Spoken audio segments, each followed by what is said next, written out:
हरे कृष्णा। तो बहुत सुंदर श्लोक है। हम सब देख रहे हैं कि कैसे ध्रुव महाराज को भगवान ने दर्शन दिया है, और उस दर्शन को देखकर वो उनमें सारे जो सात्विक भाव है वो प्रकट हो रहे हैं, और उनको समझ में नहीं आया कि कैसे भगवान की स्तुति करना चाहिए। और उनको विश्वास नहीं हो रहा है कि भगवान मेरे सामने प्रकट हो गए हैं। और उनको याद आया कि कैसे महर्षि नारद मुनि जो उनके गुरु है, उन्होंने बताया कि भगवान का रूप कैसा है, वो कैसे वस्त्र पहनते हैं, कैसे उनके आभूषण होते हैं, उनका स्वरूप कैसा है, ये पूर्ण रूप से उन्होंने बताया था। और उनको वो देखते ही उनको स्मरण हो गया कि हाँ, यही भगवान श्री कृष्ण है। और अभी उनको वो समझ में नहीं आ रहा था कि कैसे मैं भगवान की स्तुति करूं।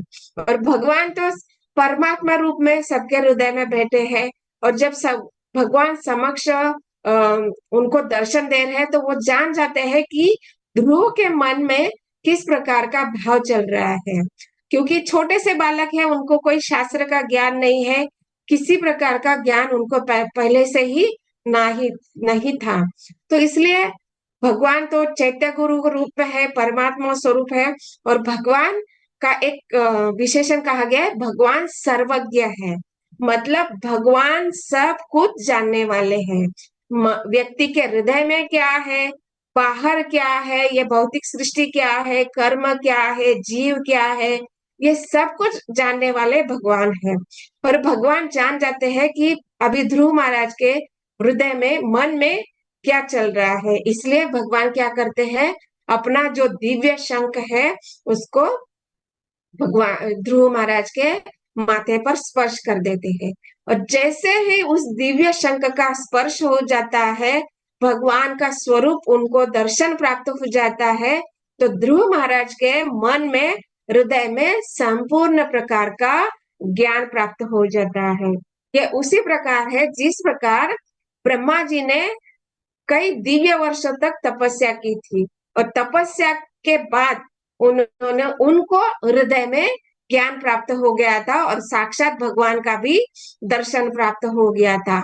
उसी प्रकार यहाँ पर ध्रुव महाराज को भी भगवान का दर्शन प्राप्त हुआ है, और साथ ही साथ भगवान के दिव्य शंख से स्पर्श होने से उनको वो संपूर्ण ज्ञान जो है भगवान का विषय में, तत्वतः ज्ञान, इस भौतिक सृष्टि क्या है, आध्यात्मिक सृष्टि क्या है, ये कैसा कार्य करता है, अब हमारा भगवान के साथ क्या संबंध है, जीव तथा भगवान के साथ क्या संबंध है, आत्मा क्या है, परमात्मा क्या है, ये भौतिक सृष्टि किस प्रकार से कार्य करती है, काल क्या है, जैसे भगवत गीता के 5 विषय है ना, ईश्वर, जीव, प्रकृति, काल तथा कर्म है।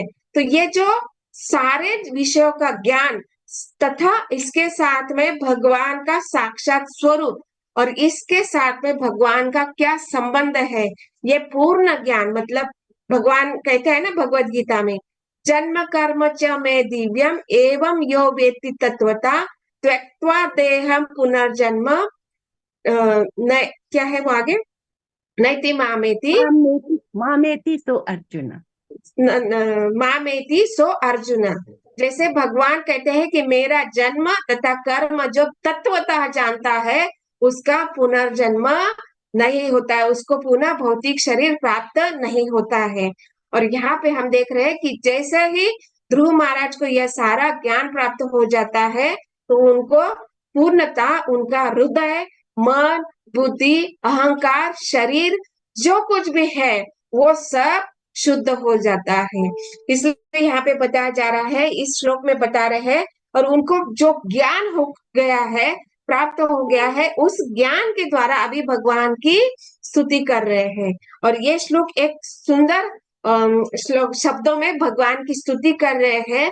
और साथ ही साथ हमें ये भी बता रहे हैं कि कैसे भगवान की हमें पूजा करनी चाहिए, किस भाव से हमें भगवान के पास जाना चाहिए, हमारा भाव भगवान प्राप्ति के लिए, भगवान की प्रसन्नता के लिए क्या भाव होना चाहिए। ये यहाँ पे भगवान के साक्षात स्वरूप दर्शन प्राप्त करने के बाद ध्रुव महाराज को जो ज्ञान प्राप्त हो चुका है, इसके द्वारा वो हमें बता रहे हैं। और वो साक्षात ये जो बोल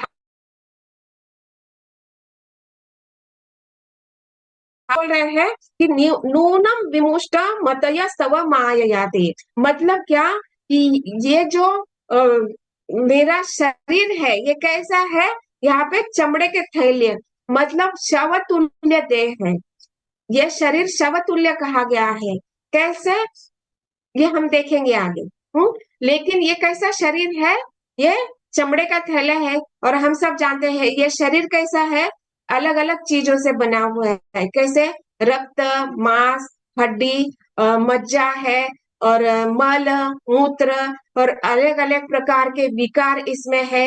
कफ, वात, पित्त, सूक्ष्म तत्व, स्थूल तत्व, और 3 गुणों से ये बंधा हुआ शरीर है। तो इसलिए, लेकिन ये सारे तत्व होने पर भी उसमें कोई कार्य नहीं हो सकता है जब तक उसमें चेतना, मतलब जब तक उसमें आत्मा प्रवेश नहीं करती है।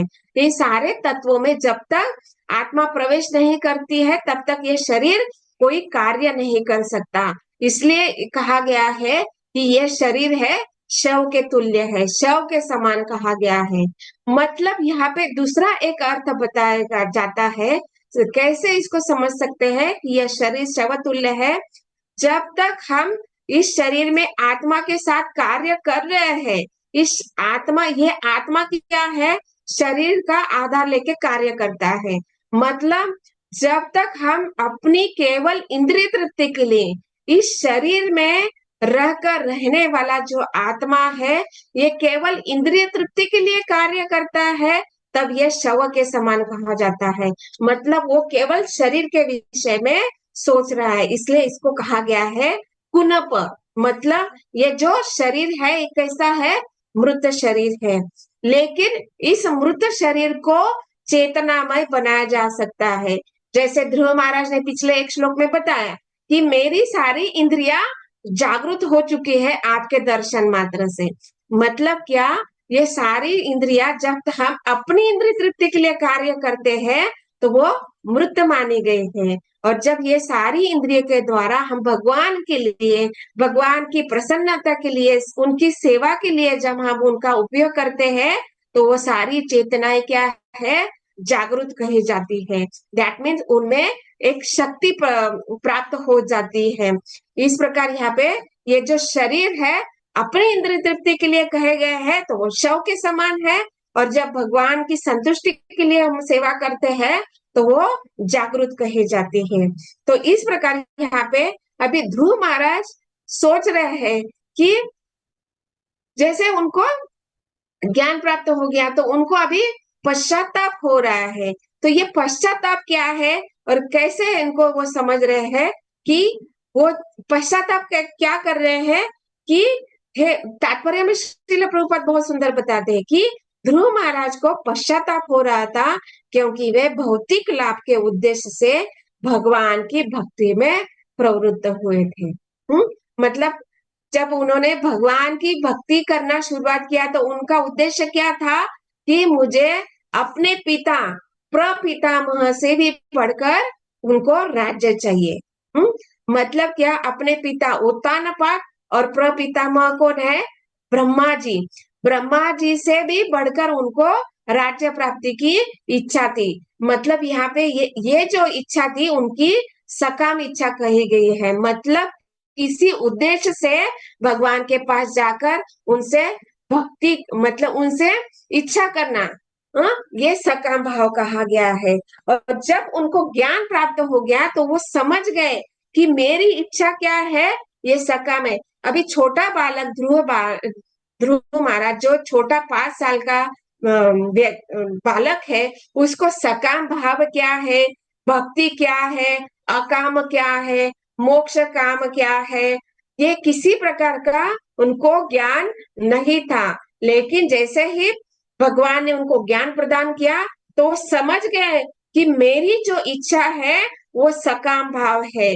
इसको वो समझ रहे हैं और इसलिए वो पश्चाताप कर रहे हैं। इसलिए यहाँ पे कहा गया है कि मेरी बुद्धि जो है ना, ये आपकी माया के द्वारा मारी गई है। जैसे यहाँ पे बताया गया ना, विमुष्ट मतय तव माययाते।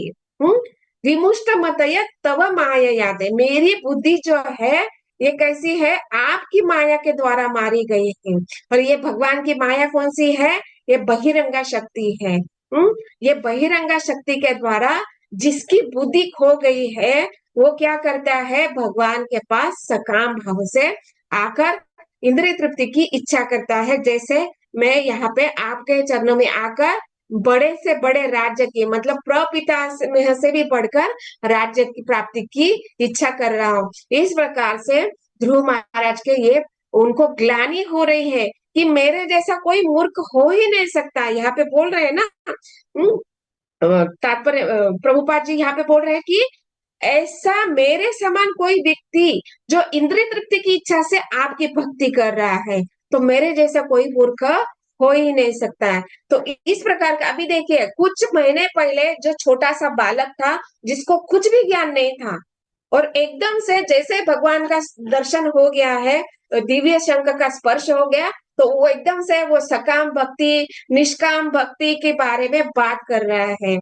तो ये यहाँ पे बताया जा रहा है कि जब हम भगवान को प्राप्त कर देते हैं, तो हम पूर्णतः ये माया शक्ति से दूर होके हम क्या हो जाते हैं, आध्यात्मिक शक्ति में प्रवेश कर जाते हैं, और वो दिव्य ज्ञान हमें प्राप्त हो जाता है। ये हमें यहाँ पे बताया जा रहा है। और यहाँ पे क्या बताया जा रहा है कि ये जो मेरी इच्छा है ये कैसी है, सकाम भाव है। इसको कैसे है, ये भाव मेरे मन में कैसे आया, तो ये आपकी ही शक्ति है। कौन सी शक्ति है, तो ये माया शक्ति, आपकी जो माया शक्ति इस भौतिक जगत में प्रभाव दिखाती है ना, तीन गुणों के कारण ये इसमें मेरे, इसलिए मेरे मन में ये सारे भाव आ गए हैं।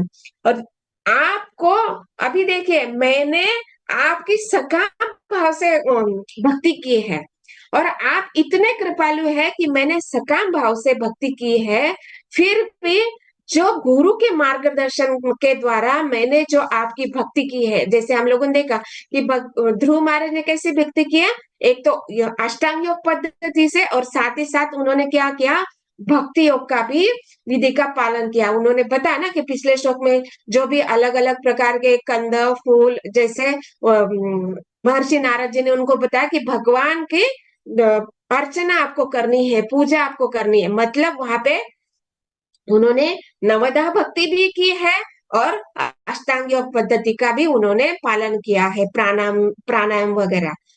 इस प्रकार से भगवान की जब उन्होंने भक्ति की, तो भगवान का स्वरूप जब उन्होंने देखा, तो उनको वो समझ में आ गया है कि भगवान का साक्षात दर्शन प्राप्त करना ये कैसे होता है, केवल भक्ति योग के द्वारा ही होता है।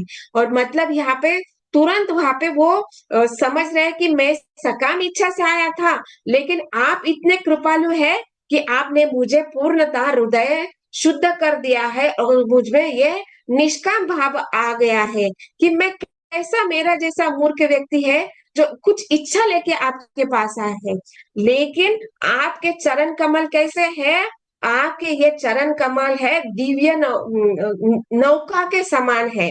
और वो कैसी नौका है, इस सारे भव सागर को पार कर सकती है। जो इस भौतिक जगत में दुख है, कष्ट है, एक एक पग पर हमें दुख मिलने वाला ये सागर है, हाँ? और ऐसे सागर को पार करने वाली आपकी नौका है। मतलब क्या, आपके चरण कमल ऐसे हैं जो जन्म तथा मृत्यु से भी मुक्ति प्रदान करने वाले हैं। और ऐसे दिव्य चरण कमल को मैं प्राप्त किया किसके लिए, तो मेरी एक साधारण भौतिक इच्छा के लिए। इसलिए उनको वो ग्लानि हो रही है, वो पश्चाताप कर रहे हैं कि मेरे जैसा कोई मूर्ख हो ही नहीं सकता है।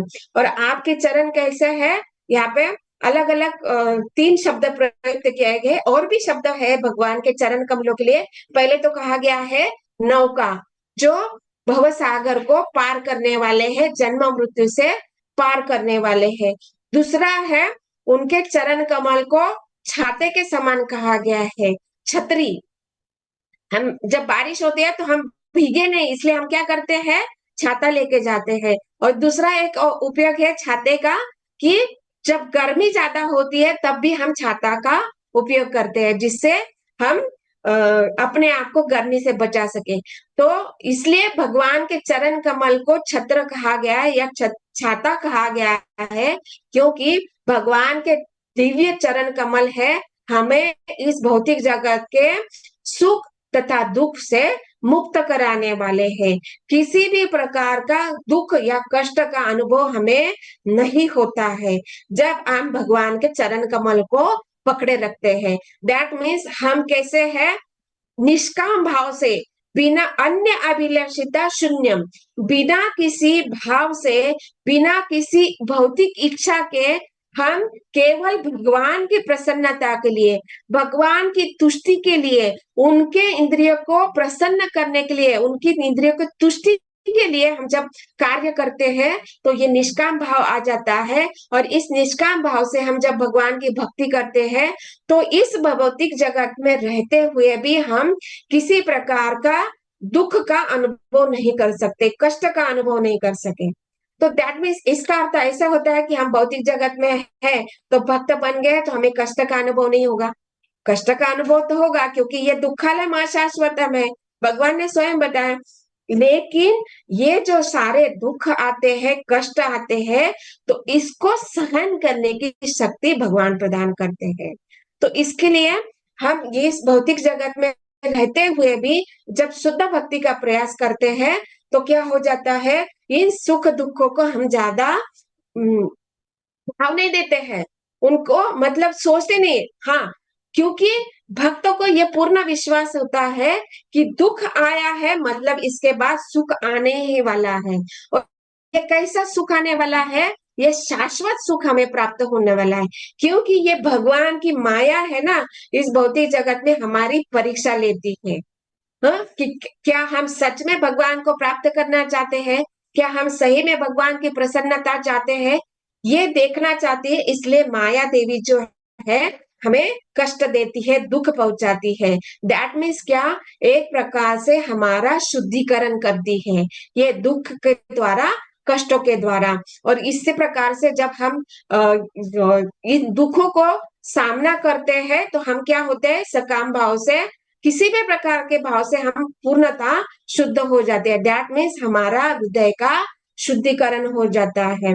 और इस प्रकार से जब हम शुद्ध हो जाते हैं तो इसलिए हम ये सारे जो दुख कष्ट जो है, एक छाता, भगवान के चरण कमल है, छाते के रूप में कार्य करते हैं। तो एक हो गया नौका, दूसरे हो गया छाता, और तीसरा शुद्ध भक्त क्या चाहते हैं कि भगवान के चरण कमल, भगवान के मुख में हम अपना घोंसला बनाए।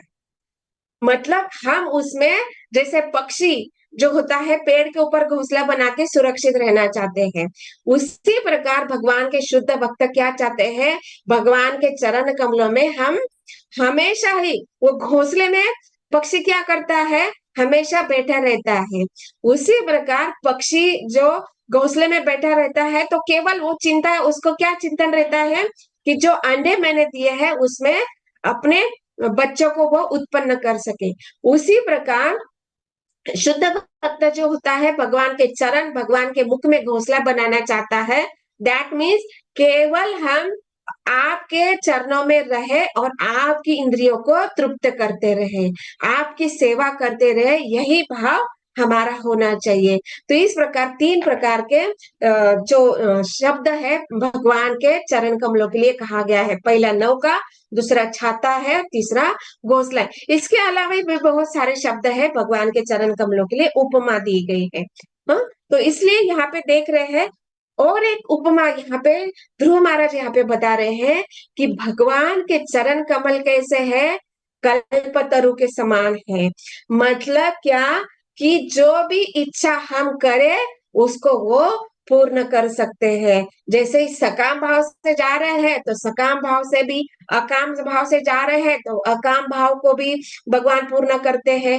और मोक्ष काम की इच्छा है तब भी हम भगवान उसकी पूर्ति करते हैं। जैसे द्वितीय स्कंद में श्लोक आता है ना, क्या है वो श्लोक, अकामो सर्व कामो वा मोक्ष काम उदारदिहि तीव्रेण भक्ति योगेन यजेत पुरुषम परम। मतलब भगवान के चरण कमल ऐसे है, आप अकाम से जाइए, मतलब बिना किसी इच्छा के। मतलब यहाँ पे बिना किसी इच्छा के मतलब क्या व्यक्ति किसी इच्छा के बिना रह सकता है? नहीं, कभी भी जीव बिना इच्छा के नहीं रख सकता है। लेकिन यहाँ पे तो बोल रहे हैं बिना किसी इच्छा के जाइए, मतलब क्या कि किसी भी प्रकार के इच्छा रहित जाना, मतलब किसी भी प्रकार की इंद्रिय तृप्ति का भाव नहीं होना चाहिए, अपनी स्वयं की इंद्रिय तृप्ति नहीं होना चाहिए, भगवान की संतुष्टि के लिए हमें इच्छा करना चाहिए। तो ये जो इच्छा है वो अकाम कही जाती है। जब हम भगवान की सेवा के लिए, भगवान की प्रसन्नता के लिए जब हम अपनी इंद्रियों का उपयोग करते हैं तो वो अकाम इच्छा कहा जाता है।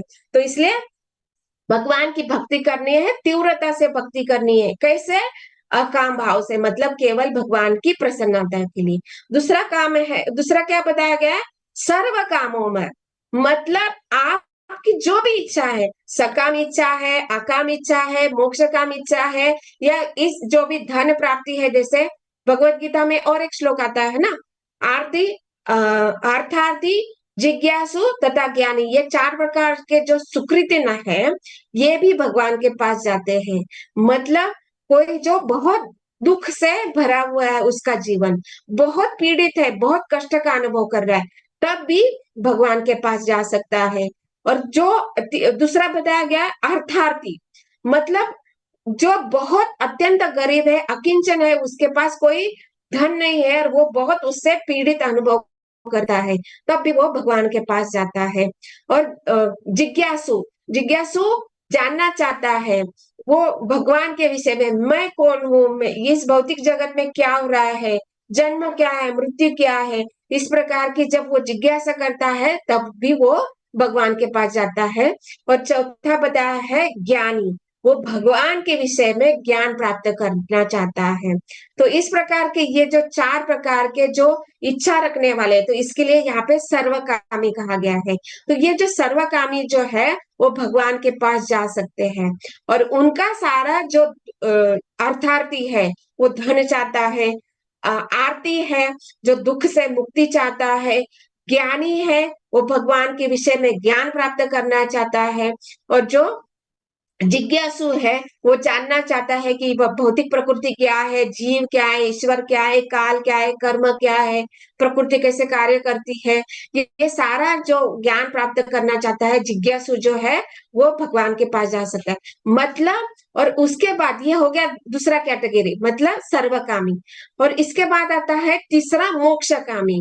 तो यहाँ पे मोक्ष काम में तो सर्वकामी भी आ सकता है, तो मोक्ष काम यहाँ पे खास करके आचार्य और वहां पे जीव गोस्वामी और विश्वनाथ चक्रवर्ती ठाकुर बताते हैं कि मोक्षकामी को सर्वकामी भी आ सकता है ना, लेकिन मोक्षकामी अलग से क्यों बताया गया है?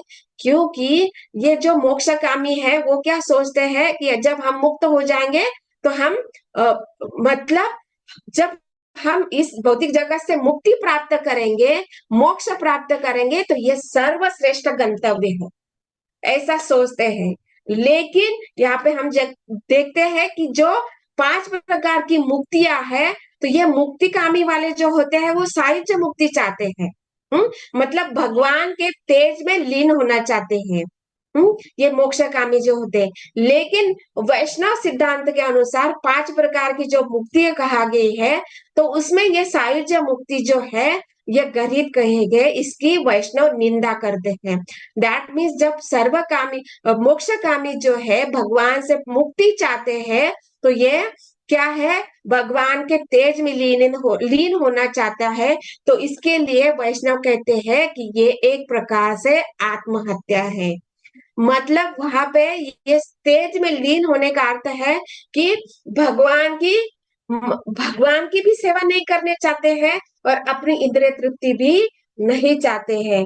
मतलब ये क्या है कि कुछ भी सेवा नहीं करने चाहते, ना तो अपनी इंद्रिय तृप्ति के लिए, ना तो भगवान की सेवा। इसलिए यहाँ पे वैष्णव सिद्धांत के अनुसार इसको आत्महत्या कहा गया है। और इस मोक्ष को ये जो सारे योग अभ्यास के द्वारा ज्ञान मार्ग, ध्यान मार्ग तथा अष्टांग योग पद्धति हठ योग पद्धति के द्वारा मुक्ति कामी जो ब्रह्मानंद में लीन होना चाहते हैं उसको सर्वश्रेष्ठ मानते हैं।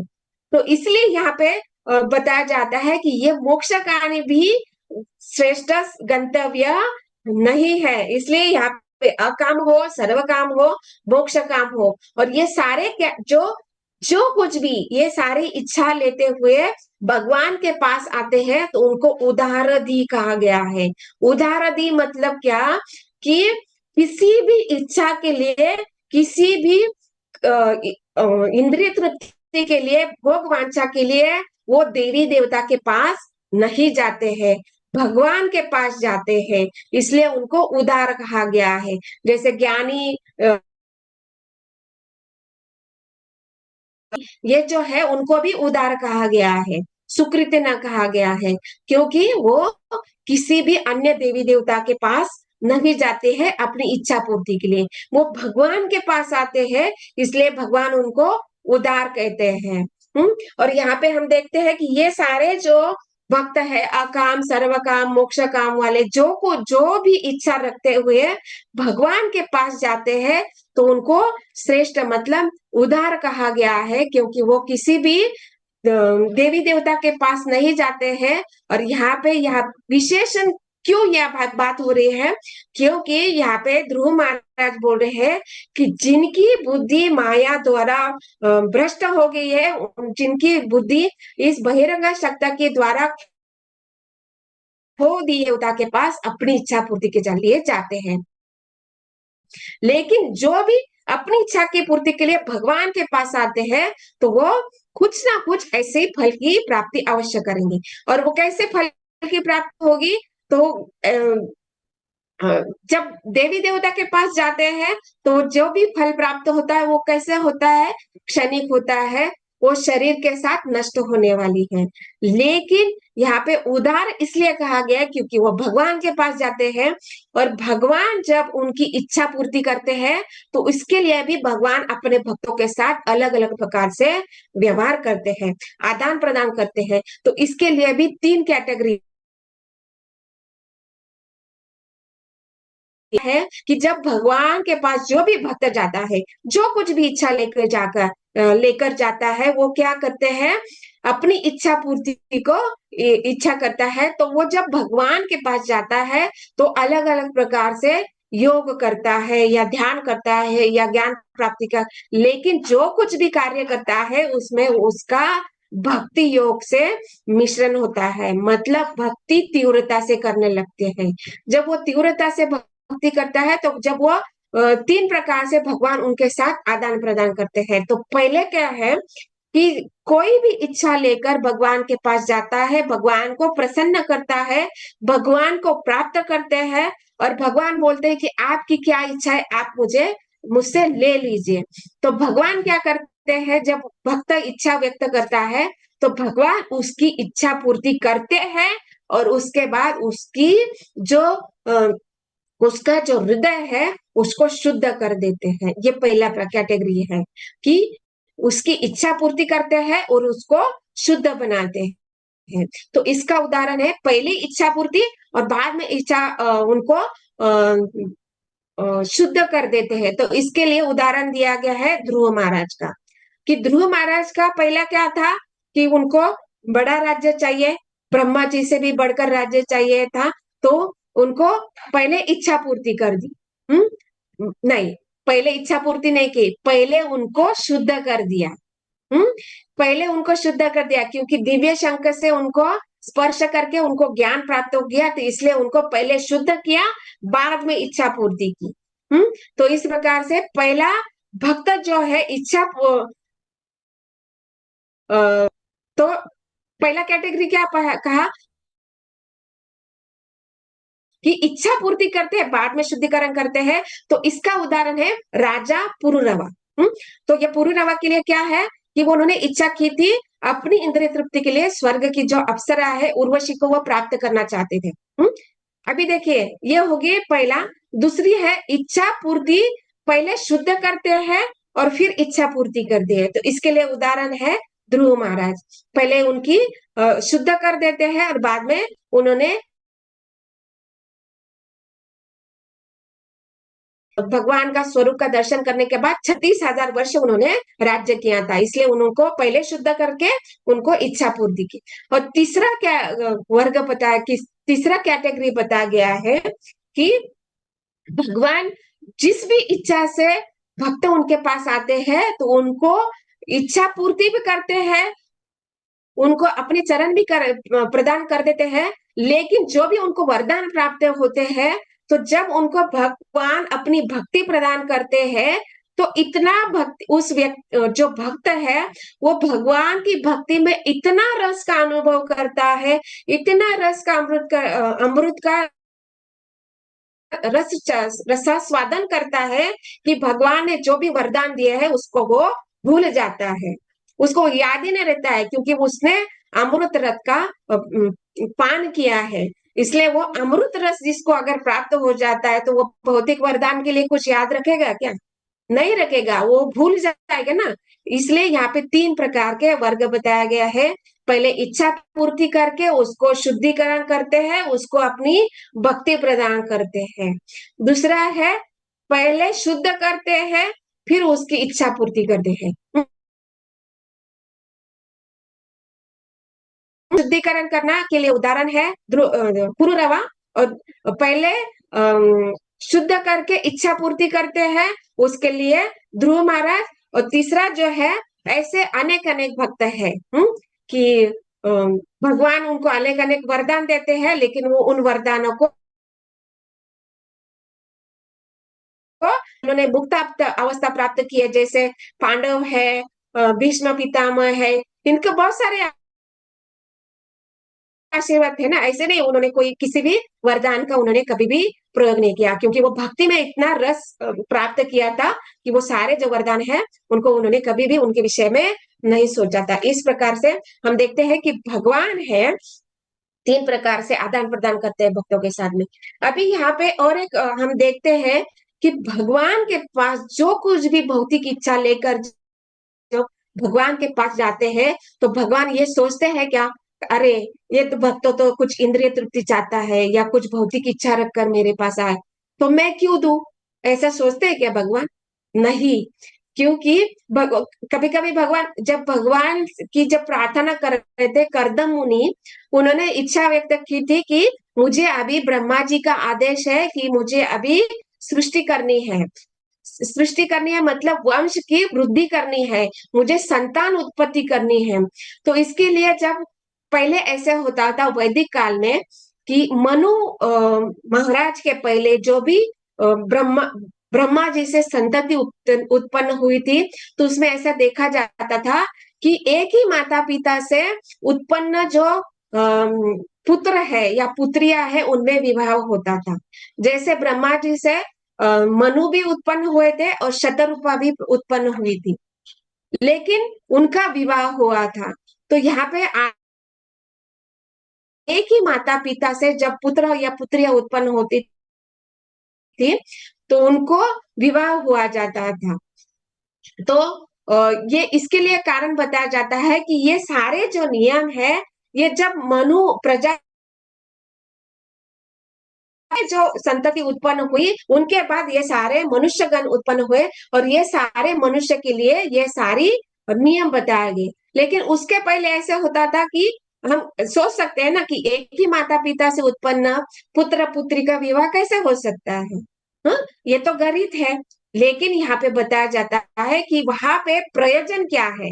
प्रयोजन ब्रह्मा जी का प्रयोजन क्या था कि अभी भौतिक सृष्टि करनी है, विसर्ग करना है, तो ये अनेक अनेक जो प्रजातियां है उनको उत्पन्न करना है, अनेक अनेक जो 84 लाख जीव योनियां है उनको शरीर प्रदान करना है, ये प्रयोजन होता था। इसलिए यहाँ पे उस प्रयोजन के लिए अलग अलग भगवान की इच्छा से यह सारे पुत्र तथा पुत्रियां उत्पन्न होती थी। तो यहाँ पे हम देखते हैं कि स्वयंभू मनु तथा शतरूपा है, उनका विवाह हुआ था। उनकी जो कन्या है माता देवहूति, उनका विवाह हुआ था कर्दम मुनि से।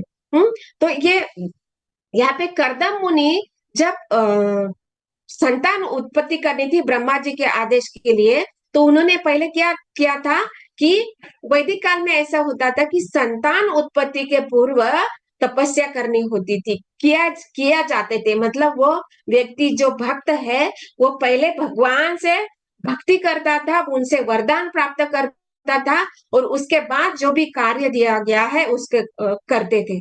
लेकिन हम इस भौतिक जगत में हम देखते हैं बिल्कुल ही उल्टा होता है।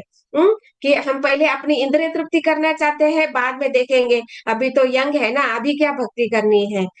अभी अभी भक्ति करेंगे तो फिर हम जीवन का भोग कैसे कर पाएंगे, आनंद कैसे, इस जीवन को आनंद कैसे मिलेगा। आप भक्ति करो कभी बुढ़ापे में करेंगे ना, बुढ़ापे में भक्ति करनी होती है, अभी यंग एज में क्या करनी है भक्ति, ये भाव होता है। लेकिन पहले वैदिक काल में ऐसे होता था कि पहले ये सारे वर्ण तथा आश्रमों का पालन होता था। पहले भगवान की भक्ति की जाती थी, भगवान के द्वारा वरदान प्राप्त किया जाता था, और उसके बाद जो भी इच्छा है, मतलब जो का आदेश प्राप्त हुआ है उसको पूर्णता होती थी। तो जब हम देखते हैं कि कर्दम मुनि ने जो तपस्या की थी, वो क्या इच्छा थी, उनकी संतान उत्पत्ति के लिए पत्नी उनको चाहिए थी, इसलिए उन्होंने सकाम भाव से भगवान की प्रार्थना की थी।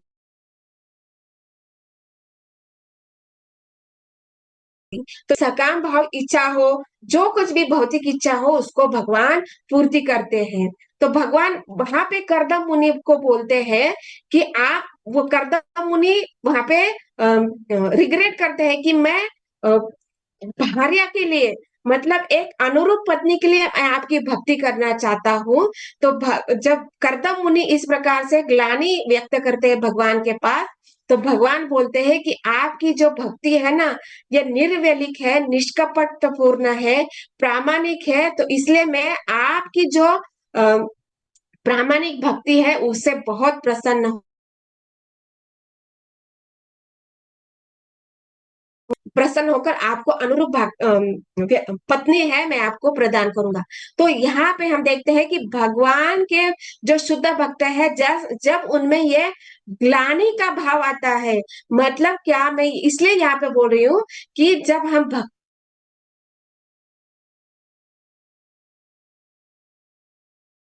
करने, अपने कर्तव्य को करते हुए जब हम भक्ति करने का, नाम जप करने का, साधु संग करने का, धाम का निवास करने का जब कार्य करते हैं, तो इसमें हम वो ग्लानि का अनुभव हमें होना चाहिए। जिस प्रकार के ध्रुव महाराज भी यहाँ पे पश्चाताप कर रहे हैं कि हम जब भक्ति कर रहे हैं, भगवान को प्राप्त करने का प्रयास कर रहे हैं, तो हमारे हृदय में एक ग्लानि का भाव होना चाहिए। क्यों? क्योंकि हम इस भौतिक जगत में रहते हुए, हम अलग अलग भौतिक कार्य करते हुए बहुत प्रकार के हमसे जाने अनजाने में अपराध होते रहते हैं। धाम अपराध, वैष्णव अपराध, नाम अपराध, अनेक प्रकार के अपराध होते हैं। और भौतिक शरीर के द्वारा हम कुछ ऐसे कार्य करते हैं जो भक्ति के नियम के लिए लागू नहीं होते हैं। तो ये इस प्रकार से हमें ये ग्लानि का अनुभव होना चाहिए। मतलब कैसे कि हम जब विधि विधानों का पालन करते हैं, तो हम जैसे नाम जप करना है तो कभी कभी ब्रह्म मुहूर्त में नहीं होता है, सुबह में नहीं होता है, अर्चना का जो पूजा का जो मंगला आरती का जो समय है वो आगे पीछे हो जाता है। तो ये जो कार्य हम भक्ति में कार्य जब करते हैं, तो भगवान से हमें प्रामाणिकता से, ये निष्कपटता से भगवान से ये व्यक्त करना है। मन में ये भाव होना चाहिए कि हे भगवान, मैं इस भौतिक जगत में आकर आपकी भक्ति करना चाहता हूँ, और मुझसे ये बहुत गलत कार्य है। जैसे आपके लिए एक फिक्स समय पे, एक ठराविक समय पर ही भक्ति करनी चाहिए, एक उसी समय नाम जप करना चाहिए। लेकिन मैं इस शरीर में रहते हुए, भौतिक कार्य करते हुए, अपने कर्तव्य को करते हुए मैं ये नहीं कर पाता हूँ। तो इसलिए तो आप एक अपने मंद बुद्धि, मतलब क्या कि एक अल्प भक्त के रूप में आप उसको स्वीकार कर लीजिए। इस प्रकार का जब ग्लानि का भाव से हम जब भगवान से प्रार्थना करते हैं, उस विधि को, इस सेवा को जब हम भगवान को अर्पण करते हैं, तो भगवान उसको स्वीकार करते हैं। तो इस प्रकार से हमें वो ग्लानि का अनुभव होना चाहिए। तब जब भगवान इस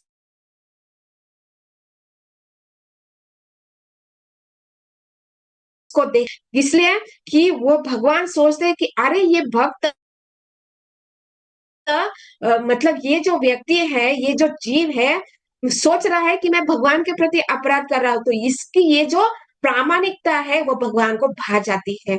और भगवान इसलिए हमारी टूटी फूटी जो कुछ भी सेवा है उसको भगवान स्वीकार कर लेते हैं, लेकिन ये सेवा में हमारा भाव होना चाहिए। और इस भाव को करदम मुनि ने भी दिखाया, और यहाँ पे ध्रुव महाराज भी दिखा रहे हैं। उनको पश्चाताप हो रहा है कि मैं क्यों भगवान के चरण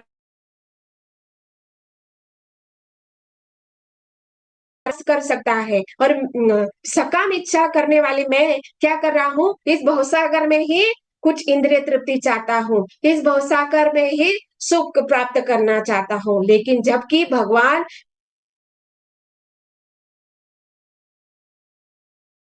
प्रदान करने वाले हैं। तो इसलिए मैं, मेरा जैसा कोई मूर्ख नहीं हो सकता है। भगवान के चरण कमल कल्पतरु के समान है। और एक शब्द ध्रुव महाराज ने यहाँ पे बताया गया है कि इच्छन्ति यत् स्पर्शजम निरेपि नृणाम।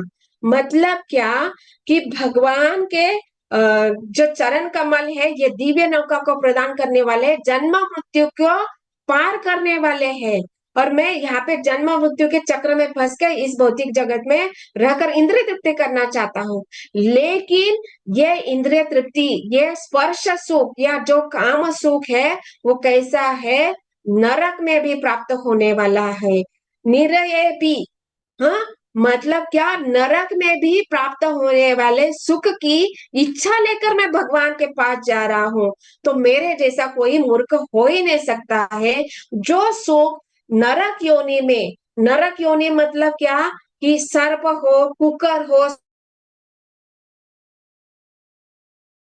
सुख तो होता है, उस सुख प्राप्ति के लिए मैं भगवान के पास जाता हूँ। तो मेरे जैसा कोई मूर्ख हो ही नहीं सकता। और ये सुख नरक में भी मिलता है। इस भौतिक जगत में छोड़ के जब हम नरक में जाते हैं तो नरक में भी ये सुख हमें मिलता है।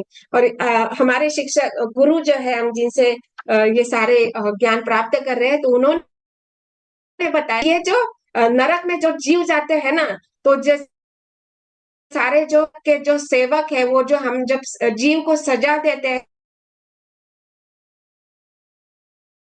है ना, तो जीव क्या करता है, पुनः इस भोग को करने की इच्छा मिलती है।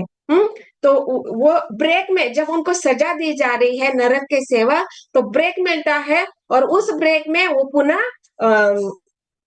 ये सारे इंद्रिय तृप्ति वो करता है।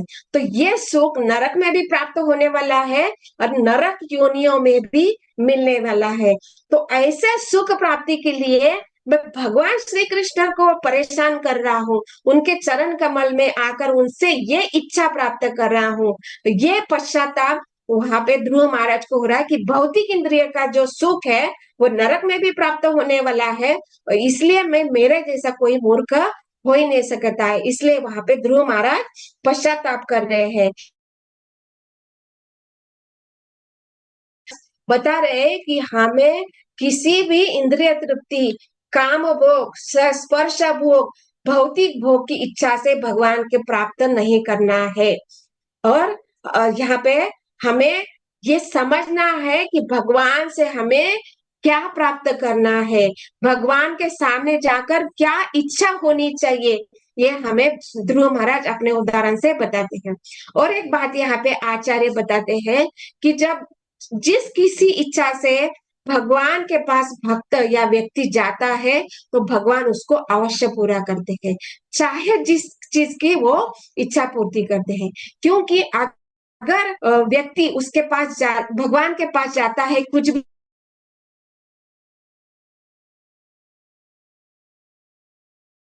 इच्छा, उसके मन में क्या भाव आएगा, मैंने भगवान की इच्छा भगवान की इतना भक्ति की, लेकिन भगवान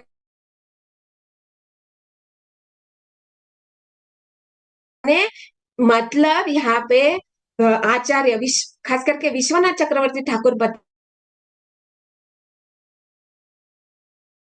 जाकर इच्छा पूर्ति करना चाहते हैं, तो क्या होता है कि उसको किसी भी प्रकार का भक्ति सुख का अनुभव है ही नहीं।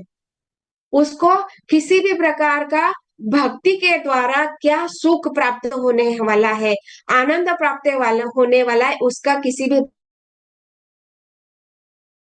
प्रकार का गंध है ही नहीं।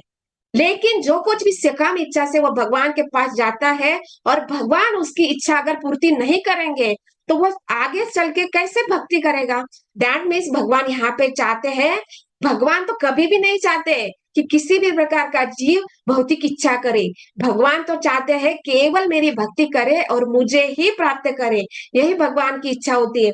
लेकिन जीव ऐसा है ना, हम जीव कैसे है ना, भगवान से विमुख होकर अपना इंद्रिय तृप्ति करना चाहते हैं, इसलिए भगवान को इस भौतिक सृष्टि को निर्माण करना पड़ता है।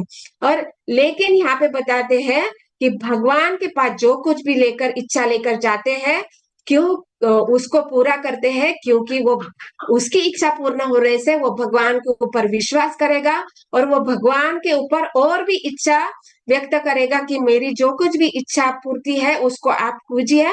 और इस प्रकार से उसकी अनेक अनेक इच्छा पूर्ति भगवान करते हैं। और वो करते करते इतना इच्छा पूर्ति कर देते, इतना इच्छा पूर्ति कर देते हैं कि वो उस सुख को भोग भोग के वो जीव जो है ना उब जाता है। अरे मैं अभी कितना भोग भोगू, अभी मुझे कुछ अलग करना चाहिए, कुछ अलग करना चाहिए। तो फिर अलग क्या होगा, तो केवल भगवान श्री कृष्ण की भक्ति, क्योंकि वो उसकी सारी इच्छा पूर्ति करने वाले भगवान है। तो इस प्रकार से उसमें भगवान के प्रति इच्छा सोच हरे धीरे धीरे धीरे धीरे उसकी इच्छा पूर्ति के लिए कार्य करता है और धीरे धीरे भगवान उसके हृदय को भी शुद्ध करते हैं। और इस प्रकार हृदय का शुद्धिकरण जैसे जैसे धीरे धीरे हृदय का शुद्धिकरण होता है, तो भगवान क्या करते हैं, उसको अपने चरण कमल भी प्रदान करते हैं। जैसे भगवत गीता में बता, आरती अर्थार्थी ज्ञानी तथा जिज्ञासु, ये जब उनकी इच्छा पूर्ति होती है तो वो क्या भगवान को छोड़ के जाते हैं, नहीं, वो कभी भी छोड़ के नहीं जाते हैं, क्योंकि इनकी इच्छा पूर्ति होती है और भगवान धीरे धीरे उनका हृदय शुद्ध करते हैं और उनको सकाम भाव से हटाकर उनमें वो निष्काम भाव अपने आप जागृत होता है। और निष्काम भाव से भी हटाकर क्या करते हैं भगवान, अन्य अभिलेषिता शून्य, उनमें कोई किसी प्रकार का भाव नहीं रह जाता है। तो इसलिए भगवान यहाँ पे बताया जाता है कि भगवान कैसे है, कल्पतरु के समान है, भगवान के चरण कमल नौका के समान है, भगवान के चरण कमल एक छाता के समान है। भगवान के चरण कमलों में शुद्ध भक्त घोंसला बनाकर रहना चाहते हैं। क्यों, क्योंकि ये सारे दुख कष्ट इच्छा और कामना सुख जो कुछ भी है उसके पूर्ण करने सब कुछ इच्छा पूर्ति करते हुए हमें भगवत धाम लेके जाना चाहते हैं, अपनी स्वयं के चरण कमल हमें प्रदान करना चाहते हैं, अपने आप को हमें देना चाहते हैं। और ऐसे दिव्य भगवान की भक्ति हम कर रहे हैं केवल सकाम भाव की इच्छा से, भौतिक लाभ की इच्छा से, तो हमारे जैसा कोई मूर्ख हो नहीं सकता। ऐसा भाव यहाँ पे ध्रुव महाराज बता रहे, इसलिए यहाँ पे बताया गया, श्रील प्रभुपाद तात्पर्य लिख रहे हैं कि ध्रुव महाराज को पश्चाताप का अनुभव हो रहा है और ऐसे दिव्य भगवान की मैं भक्ति करना चाह रहा हूँ। तो इसलिए ये पश्चाताप का भाव व्यक्त हो रहा है और इससे हमें ये सीखना है कि हमें भक्ति करते हुए इस भाव को भी अनुभव करना है जिससे भगवान प्रसन्न होते हैं। और ये ध्रुव भाव था उसको हटाकर निष्काम भाव और बाद में अन्य अभिलाषकता शून्य उनको प्रदान कर दिया। भगवान ने अपने स्वयं की भक्ति उनको प्रदान की, अपने चरण कमल उनको प्रदान किए, अपना साक्षात दिव्य सच्चिदानंद स्वरूप का दर्शन कराया है और उनकी सारी जो इच्छा है उसकी पूर्ति के साथ साथ अपने आप को भगवान ने ध्रुव महाराज को दिया और साथ ही उनको क्या, उनकी जो इच्छा पूर्ति थी कि बड़ा राज्य चाहिए, ब्रह्मा जी से भी पढ़कर, और कैसा राज्य दिया, ध्रुव लव। जो भगवान मतलब यहाँ पे आत्यंतिक प्रलय होता है तब भी, आत्यंतिक नहीं, आंशिक आंशिक प्रलय जो होता है तो उसके बाद भी ये ध्रुव लोक बना रहता है। तो इसलिए भगवान इच्छते हैं, तो हमें सोचना है हमें कौन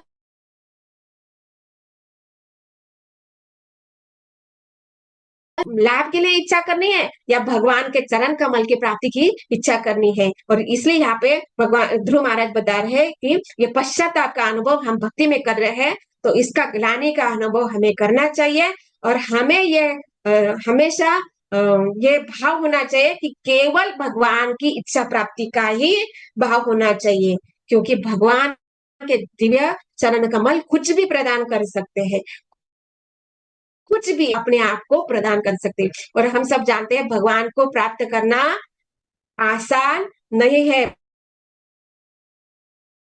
भगवान कभी भी भक्ति नहीं देते हैं। कभी भी भगवान, क्योंकि भगवान भक्ति प्रदान करेंगे तो क्या हो जाएगा, भगवान उस भक्त के हाथों बिक जाते हैं। भगवान उनके घर में आकर उनको नौकर जैसा, सेवा जैसा, सेवक के भाव में रहना पड़ता है। भगवान कभी देते नहीं, लेकिन भक्तों का भाव यही होना चाहिए कि हमें भगवान को प्राप्त करना है। और यही यहाँ पे ये जो श्रीमद् भागवत पुराण है, ये अमल पुराण है, ये हमें सिखाता है कि कैसे भगवान को प्राप्त करना है। इस प्रकार यहाँ पे अलग अलग जो भक्त है उन्होंने कैसे भगवान को प्राप्त किया, ये हमें अपने अनुभव से, अपने कार्यों से हमें सिखा रहे हैं। तो यही बात यहाँ पे इस श्लोक में श्री प्रभुपाद हमें इस अनुवाद तात्पर्य में समझा रहे हैं। तो ग्रंथराज श्रीमद् भागवतम की जय, श्रील प्रभुपाद की जय। ओम तत्सत। हरे कृष्ण। Thank you.